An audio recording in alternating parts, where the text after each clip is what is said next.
كل البشر يوم القيامة يقولوا نفسي نفسي، إلا محمد صلى الله عليه وسلم يقول أمتي أمتي. فيقول الله سبحانه وتعالى أخرجوا من النار من كان في قلبه مثقال شعيرة من إيمان، فتخرج أفواج. فأعود مرة أخرى إلى الله سبحانه وتعالى وأسجد وأطيل السجود، فيقول الله سبحانه وتعالى ارفع رأسك يا محمد وسل تعطى واشفع تشفع. فيقول أمتي أمتي يا الله. فيقول الله أخرجوا منها من كان في قلبه مثقال خردل من إيمان، فتخرج أفواج. فيعود صلى الله عليه وسلم ويسجد ويقول الله سبحانه وتعالى له ارفع رأسك يا محمد وسل تعطى واشفع تشفع.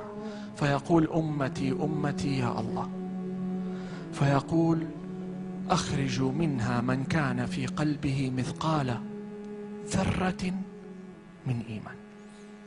تعرفين إيش يعني ذرة؟ يعني لو نملة ماشية وما دعستها رحمة بها، هذه ذرة تشفع لك يوم القيامة. ثم يقول هنا الشاهد في القصة، وهذه آخرة، وهذا في البخاري. فأعود فأسجد وأطيل السجود، فيقول الله سبحانه وتعالى ارفع رأسك يا محمد وسل تعطى واشفع تشفع. فيقول في المرة الرابعة صلى الله عليه وسلم يا الله ائذن لي في من قال لا إله إلا الله. يعني وإن لم يكن من أمتي بس وحدك، وإن لم يقل أشهد أن لا إله إلا الله محمد رسول الله بس وحدك. فيقول الله سبحانه وتعالى وعزتي وجلالي وعظمتي لأخرجن منها من قال لا إله إلا الله.